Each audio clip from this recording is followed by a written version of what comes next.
Hi friends, I'm back with the rest of chapter 6 from Socks.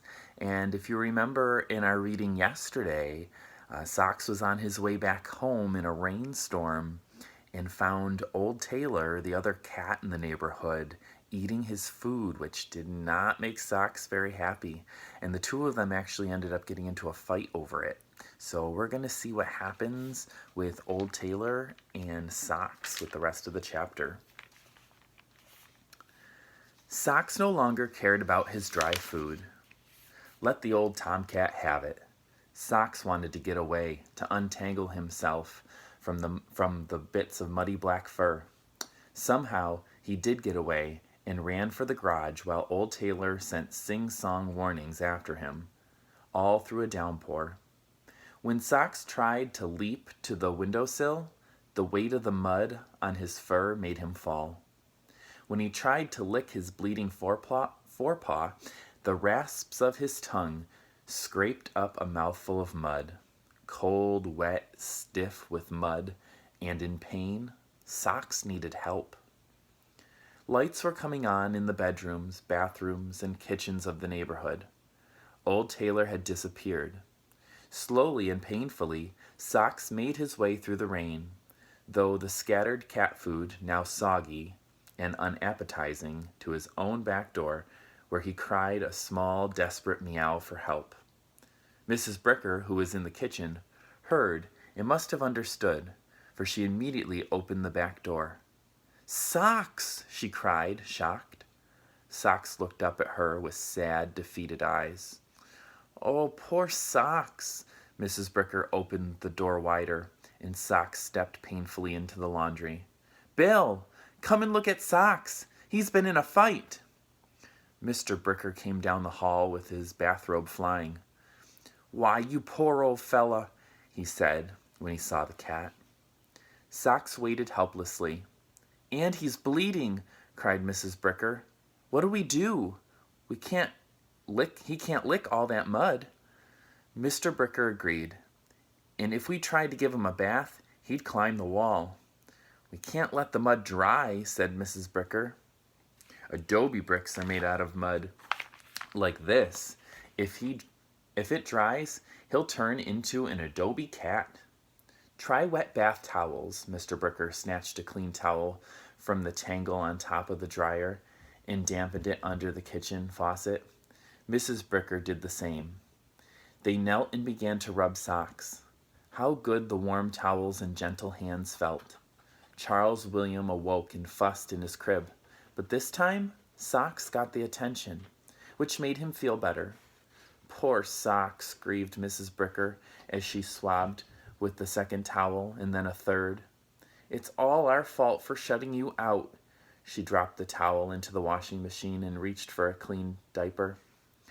"Socks should learn to roll over on his back and kick with his hind feet when he gets in a fight," said Mr. Bricker, who was interested in all sports.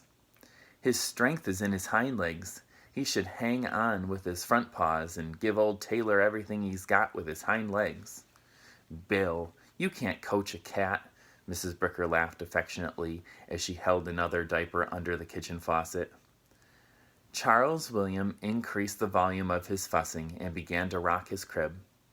"Socks needs us," his mother called to him. "You'll have to wait."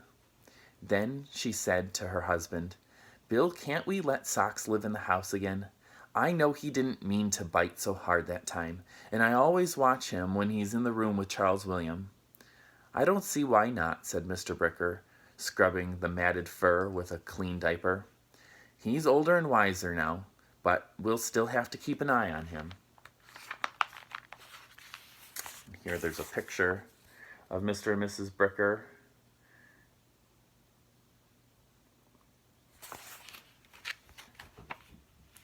Charles William began to bump his crib against the wall. I'm coming," Mrs. Bricker rinsed her hands in the kitchen and, without bothering to change him, carried Charles William to his high chair, which she turned so that he could watch from the kitchen. She handed him a spoon to bang and went back to swabbing Socks. Charles William enthusiastically whacked the spoon on the tray of his high chair until Socks caught his interest. He stopped whacking to stare. He had never seen a mud-covered cat before, and he had to give the matter some thought. "Ticky?" he said at first. "Ticky?" Socks understood that Charles William was talking to him, and beneath his misery, he felt the beginning of a new interest in the baby. Both parents stopped scrubbing the cat to look at their son, and then at one another. "Did you hear that?" cried the mother. "He's talking. He's trying to say kitty." "Smart boy," said the proud father. Socks was forgotten. Charles William had spoken a word. Well, almost. Ticky. Imagine that. Charles William had called Socks Ticky. His mother would write his first word in his baby book. His father would write the news to Nana. Maybe even a phone call. Charles William, overwhelmed with his own cleverness, heaved the spoon across the kitchen. Then the Brickers noticed the clock. If they did not hurry, Mr. Bricker would be late for class. He rushed off to dress while Mrs. Bricker dashed about the kitchen, trying to prepare one breakfast for the parents and another for the baby. "Ticky," said Charles William, pleased with himself and eager to rekindle the excitement that he had caused. "That's right," answered his proud mother. "We can't forget Ticky." She returned to the laundry, where Socks was licking his wound, and offered him a piece of meat with her fingers. He was sorry that he had no appetite. Mrs. Bricker turned on the clothes dryer to warm the laundry and closed the door. This time, Socks did not object to being shut in.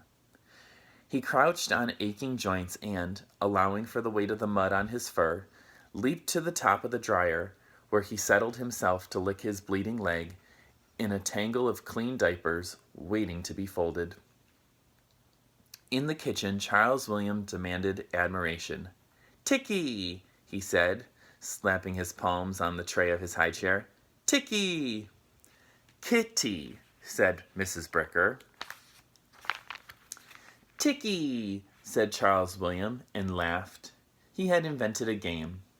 Socks was soothed by the hum of the dryer, and by the heat rising through the diapers, his throat began to vibrate with a hoarse and rusty sound purr, as if he had not purred for a long, long time. "Kitty! Ticky!"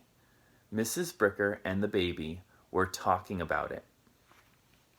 And that is the end of chapter 6. So friends, like I mentioned yesterday, we have one more chapter left in Socks. So that means on Monday we'll read the first part of chapter 7, and then on Tuesday we'll be finishing up our book. So I hope you all are doing well. Enjoy your weekend, and I'll be back with you on Monday for more Socks. Take care, everybody.